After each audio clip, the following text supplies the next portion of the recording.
আসসালামু আলাইকুম রহমতুল্লাহ। কস্ট অ্যাকাউন্টিংয়ের মেটেরিয়ালসের আরেকটা ইম্পর্টেন্ট ক্লাস আজকে রেকর্ড হচ্ছে। সেটা হচ্ছে মেটেরিয়ালসের কিছু ইম্পর্টেন্ট ম্যাথ যেগুলো এক্সামে প্রায় আসে। এই ম্যাথগুলো একটু ভালো করে প্র্যাকটিস করলে আশা করি মেটেরিয়ালসে কোনো ম্যাথে মিস যাবে না।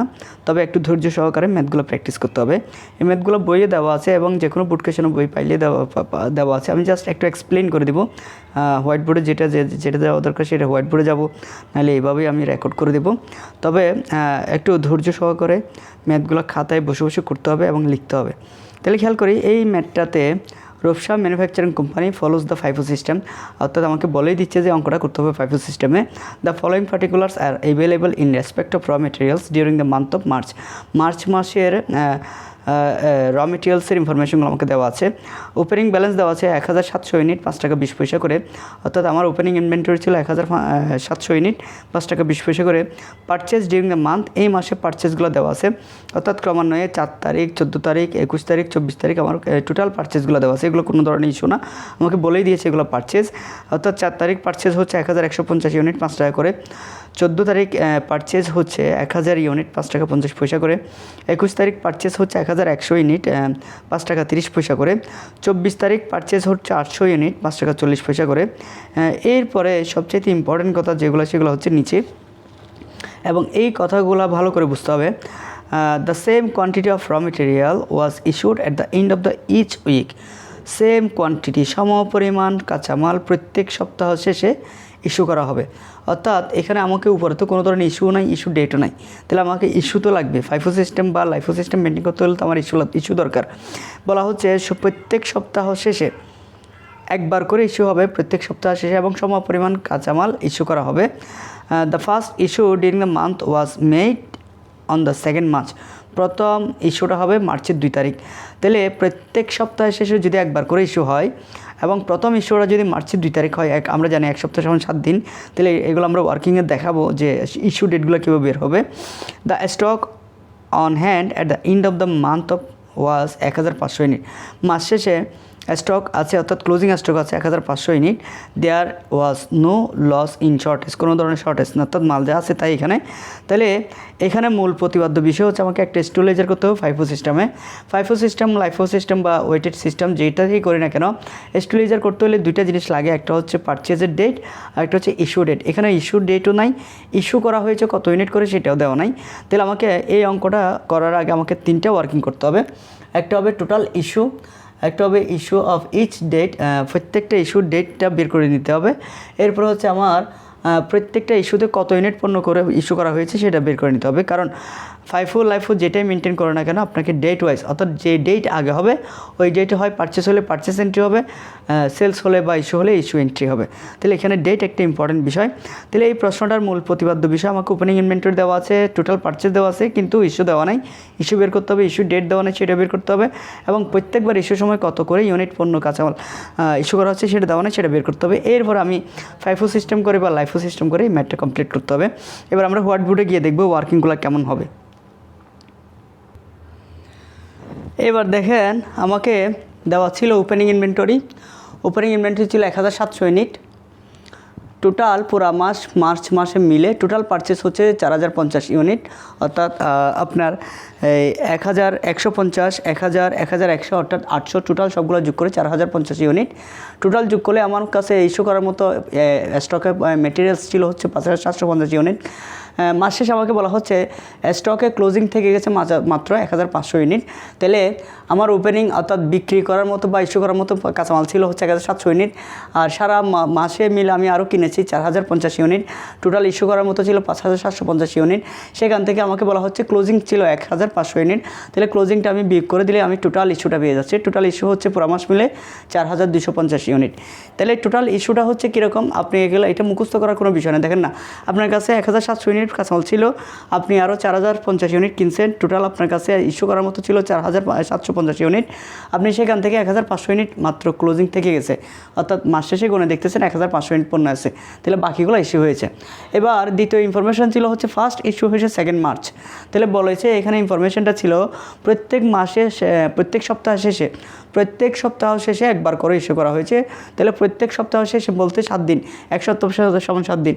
তাহলে ফার্স্ট ইস্যু যদি 2 মার্চ হয়, তাহলে 2 তারিখের সাথে 7 দিন যোগ করেন, সেকেন্ড ইস্যু হবে 9 মার্চ, 9 তারিখ, মার্চের 9 তারিখ। এটার সাথে আরও 7 দিন যোগ করেন, তৃতীয় ইস্যু হবে কত, 16 মার্চ। এটার সাথে আরও 7 দিন যোগ করেন, চতুর্থ ইস্যু হবে 23 তারিখ। এটার সাথে আরও 7 দিন যোগ করেন, পঞ্চম ইস্যু হবে 30 তারিখ। এরপরে 7 দিন যোগ করলে এ মাসে আর ইস্যু হয় না। তাহলে কমপ্লিটলি এ মাসে ইস্যু হয়েছে 5 বার, প্রত্যেক সপ্তাহ শেষে একবার করে। প্রত্যেক সপ্তাহ শেষে মানে এক সপ্তাহ মানে 7 দিন। তাহলে আপনি এইভাবে এই প্রথম ডেটের সাথে 7 দিন যোগ করতে থাকলে আপনি ইস্যু ডেটগুলো পেয়ে যাবেন। এবং এই ইস্যু ডেটগুলো ইম্পর্টেন্ট কেন, আপনি ইস্যু ডেটের উপর ডিপেন্ড করবে যে আপনি কোনটা আগে লিখবেন, কি পারচেস লিখবেন না ইস্যু লিখবেন। তাহলে টোটাল পুরো মাস মিলে ইস্যু পাওয়া গেছে 5টা। এবার আমি টোটাল ইস্যু করেছি 4250 ইউনিট, পুরো মাসে ইস্যু হয়েছে 5 বার। তাহলে 5 দিয়ে ভাগ করলে প্রত্যেকবার ইস্যু করা হয়েছে 850 ইউনিট। আমাকে বলে দিয়েছিল সেম কোয়ান্টিটি ওয়াজ ইস্যুড, সমপরিমাণ প্রত্যেকবার ইস্যু করা সমপরিমাণ পণ্য ইস্যু করা হয়েছে। তাহলে 4250 যদি পুরো মাস মিলে হয়, পুরো মাসে ইস্যু হয়েছে 5 বার, তাহলে প্রত্যেকবার আমি ইস্যু করেছি 850 ইউনিট। এবার আমরা ফাইফো সিস্টেমের ম্যাথটা দেখলেই বুঝতে পারবো যে কীভাবে ম্যাথটা কমপ্লিট করতে হবে। এবার আপনি ফাইফো সিস্টেমে ঘরটা করবেন। এটা হচ্ছে রিসিপ্ট, এটা হচ্ছে ইস্যু, এটা হচ্ছে ব্যালেন্স। এখানে খুব ইম্পর্ট্যান্ট বিষয়, আমাদেরকে ডেটগুলো খেয়াল রাখতে হবে, কোন ডেটটা আগে হচ্ছে কোন ডেট পরে হচ্ছে। তাহলে মার্চের 1 তারিখ আমার ওপেনিং ব্যালেন্স ছিল হচ্ছে 1700 ইউনিট, 5 টাকা 20 পয়সা করে, 8840 টাকা। মার্চের 1 তারিখের পরে আমার 4 তারিখ আগে নাকি 2 তারিখ আগে, মার্চের 2 তারিখ আগে, কারণ আমি 2 তারিখে একটা ইস্যু পেয়েছিলাম। তাহলে যেহেতু 2 তারিখ আগে, তাহলে 2 তারিখ আমি ইস্যু করতে হবে। প্রত্যেকবার ইস্যু 850 ইউনিট। তাহলে আমার স্টকে আছে 5 টাকা 20 পয়সা করে, 5 টাকা 20 পয়সা করে 4420 টাকা চলে গেছে। তাহলে 1700 ইউনিট থেকে 850 ইউনিট যদি আমি ইস্যু করে ফেলি, তাহলে ব্যালেন্স থাকতেছে হচ্ছে আর 850 ইউনিট, রেট হচ্ছে 5 টাকা 20 পয়সা, যেটা আছে সেটাই টোটাল 4250 টাকা। মার্চের 4 তারিখ, এরপরে মার্চের 2 তারিখের পরে যেটা পড়তেছে সেটা হচ্ছে মার্চের 4 তারিখ। আমাকে ইস্যু ডেটগুলো একটু মনে রাখতে হবে। প্রথম ইস্যুটা ছিল মার্চের 2 তারিখ, সেকেন্ড ইস্যুটা হচ্ছে 7 দিন পর অর্থাৎ 9 তারিখ।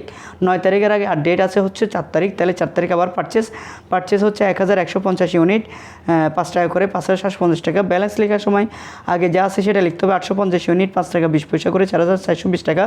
এরপরে নতুন করে ইন হচ্ছে 1150 ইউনিট, 5 টাকা রেট, 5750 টাকা। অর্থাৎ এখন গোডাউনে স্টক আছে 2 রেটের পণ্য, একটা হচ্ছে 5 টাকা 20 পয়সা আর একটা হচ্ছে 5 টাকা পয়সা। ফাইফো করলে আমরা উপর থেকে ইস্যু করবো, আর লাইফো করলে আমরা নিচ থেকে ইস্যু করবো। এবার খেয়াল করবো 4 তারিখের পরে ইস্যু হচ্ছে আবার 9 তারিখ, মার্চের 9 তারিখ, 850 ইউনিট। প্রত্যেকবার সমপরিমাণ পণ্য আমরা ইস্যু করবো, যেহেতু আমরা বের করে নিয়েছি ওয়ার্কিংয়ে। তাহলে উপরে 850 যেটা ছিল সেটা আমরা ইস্যু করে ফেলছি। তাহলে 850 ইউনিট, 5 টাকা 20 পয়সা করে, 4420 টাকা চলে গেলে, তাহলে আর গোডাউনে থাকে 1150 ইউনিট, 5 টাকা করে। এবার 9 তারিখের পরে আমার 9 তারিখের পরে থার্ড ইস্যু হবে কি, 9 7 16 তারিখের আগে 14 তারিখ আছে পারচেস। তাহলে পারচেস হলে রিসিভ হবে 1000 ইউনিট, 5 টাকা করে, 5500। তাহলে গোডাউনে আগে 1150 ইউনিট ছিল, 5 টাকা করে, নতুন করে ইন হচ্ছে 1000 ইউনিট, 5 টাকা 50 পয়সা করে। এবার আমরা 16 তারিখের ইস্যু, 16 তারিখ যেহেতু আসছে, 14 তারিখের পরে 21 তারিখের মাঝখানে পড়বে 16 তারিখ ইস্যু, 850 ইউনিট উপর থেকে দিতে হবে। উপরে যে 5 টাকা রেট ছিল সেখানে, উপরে যে 5 টাকা রেট ছিল সেখান থেকে আমরা দিয়ে দেবো। এখানে ভুল করছে, এখানে যে 5 টাকা 20 পয়সা লিখেছে এটা ভুল। এটা আসলে হবে কত ইউনিট, 5 টাকা ইউনিট। তাহলে 1150 থেকে 5 টাকা রেটে যদি আমি ইস্যু করে দিই, এটা ঠিক করে নেবেন আপনারা। 850 ইউনিট 5 টাকা করে হবে, যেহেতু আমার গোডাউনে 5 টাকা করেছিল। তাহলে 1150 থেকে যদি আমি 5 টাকা রেটের 850 ইউনিট সেল করে দিই, ইস্যু করে দিই, তাহলে আর 300 ইউনিট থাকে 5 টাকা রেটের, আর নিচের 1000 ইউনিট তো থাকেই। এরপরে 21 তারিখ আবার হচ্ছে পারচেসটা ইন হবে। তাহলে গোডাউনে 3 রেটের পণ্য স্টক হলো। এবার আমরা উপর থেকে দেওয়ার সময় দিতে গেলাম মার্চের 23 তারিখ আমার ইস্যু। তাহলে প্রথম ইস্যু উপর থেকে, যেহেতু ফাইভে করছি উপর থেকে, লাইফে হলে নিচ থেকে দিতাম। উপর থেকে তো আর 850 ইউনিট দেওয়া যাচ্ছে না, প্রথমে দেওয়া যাচ্ছে 300 ইউনিট।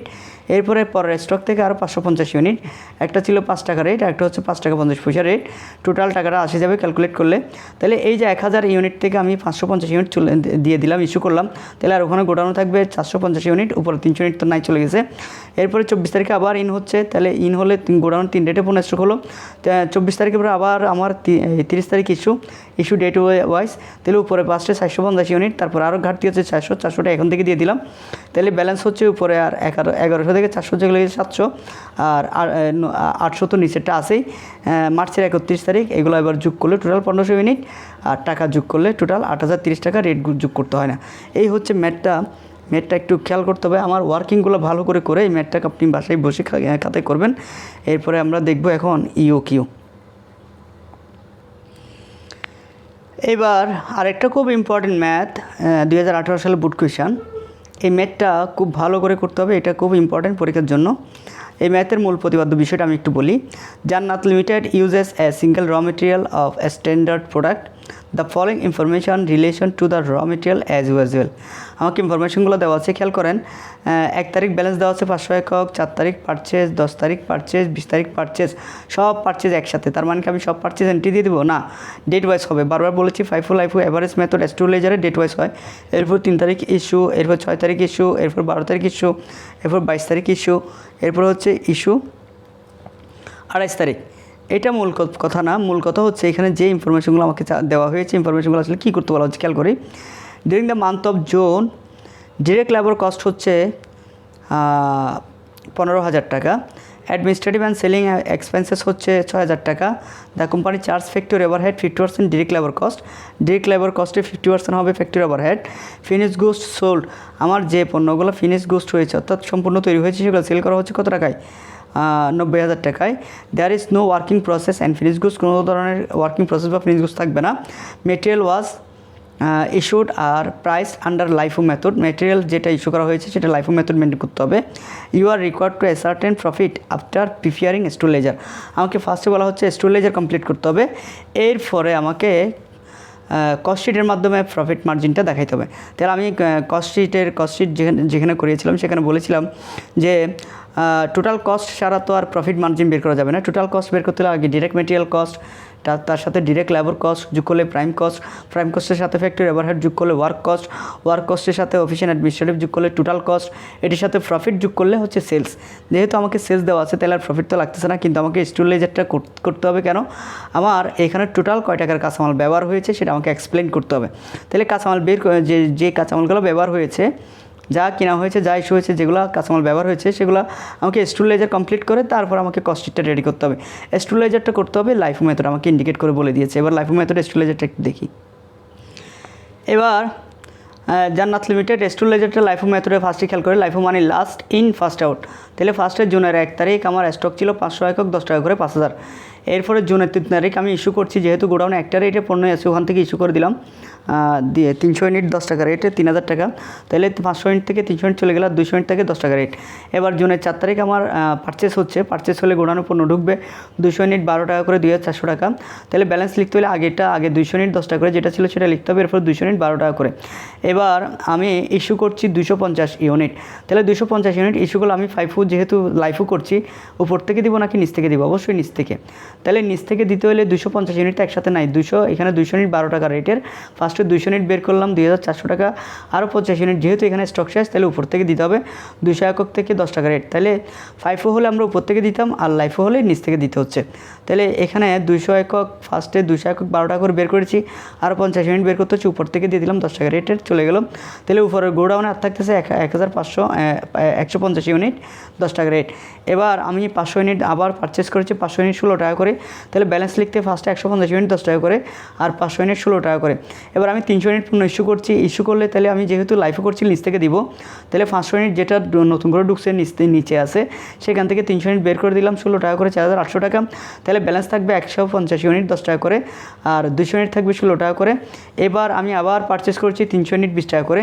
তাহলে গোডাউনে 3টা রেটের স্টক হলো, FIFO করলে উপর থেকে দিব, লাইফো থেকে নিচ থেকে দিব। এবার 100 ইউনিট পণ্য ইস্যু করছি, 100 ইউনিট নিচ থেকে দিব। 100 ইউনিট ইস্যু করলে 300 ইউনিট থেকে 20 টাকা রেটে চলে গেল, তার 200 ইউনিট থাকবে, উপর দুটোটা ব্যালেন্স লিখতে হবে। এরপর আবার ইস্যু করছি 150 ইউনিট, তাহলে নিচ থেকে দেওয়া যাচ্ছে, তাহলে নিচ থেকে দিলে এবার বাকি ব্যালেন্সগুলো কমপ্লিট করলাম। এবার S2 লেজার কমপ্লিট করার মূল প্রতিপাদ্য বিষয় হচ্ছে এই যে ইস্যু টোটাল টাকাটা যোগ করলে টোটাল ডিরেক্ট মেটেরিয়ালটা পাওয়া যাবে। টোটাল আমি ইস্যু করেছি আসলে এগুলো কাঁচামালটা ইস্যু করেছি প্রোডাকশনের জন্য, তাহলে যা ইস্যু হয়েছে যা টাকা এখানে ক্যালকুলেট করে আসছে ওটাই হচ্ছে টোটাল ডিরেক্ট মেটেরিয়াল। এই ডিরেক্ট মেটেরিয়ালটা অ্যাড করে এবার আমরা কস্ট শিটটা দেখব। এবার কস্ট শিট খেয়াল করেন, total material as per S2 ledger total material use হয়েছে 5,700 ইউনিট আমাকে অঙ্কে দেওয়া আছে ডিরেক্ট লেবার ইউজ হয়েছে 15,000 টাকা, তাহলে 15,000 টাকা 700 আর 15,000 টাকা যোগ করলে 30,700, এই যোগফলটাকে বলা হয় প্রাইম কস্ট। এবার আমাকে বলা হয়েছে ফ্যাক্টরি ওভারহেড হবে 15% ডিরেক্ট লেবারের, যেহেতু ডিরেক্ট লেবার এখানে 15,000 টাকা, তাহলে 15,000 টাকার 50% হচ্ছে 7,500 টাকা, তাহলে 30,700 সাথে 7,500 যোগ করলে 38,200, এটার নাম হবে প্রোডাকশন কস্ট বা ওয়ার্ক কস্ট। এটার সাথে add selling and machinery expenses 6,000 টাকা দেওয়া আছে, যোগ করলে হচ্ছে টোটাল কস্ট। এই টোটাল কস্টের সাথে এবার অ্যাড প্রফিট তো আমার দেওয়া না, কিন্তু সেলস দেওয়া আছে 90,000, তাহলে 90,000 থেকে টোটাল কস্টে বাদ দিলে আমি প্রফিট পাবো, এই জন্য এখানে লিখবো বিএফ, ব্যালেন্স ইন ফরওয়ার্ড 45,800 টাকা। এই কস্টটি এভাবে কমপ্লিট করতে হবে। এই ম্যাথটাও খুব ইম্পর্টেন্ট, এই দুইটা ম্যাথ আমি খুব সিরিয়াসলি আপনারা একটু বাসায় বসে করবেন। আগামী ক্লাসে আমরা ইকোনমিক অর্ডার কোয়ান্টিটি চলে যাব এবং আগামী দুইটা ক্লাসে দেখবেন যে মেটেরিয়াল শেষ হয়ে গেছে ইনশাআল্লাহ। আসসালামু আলাইকুম।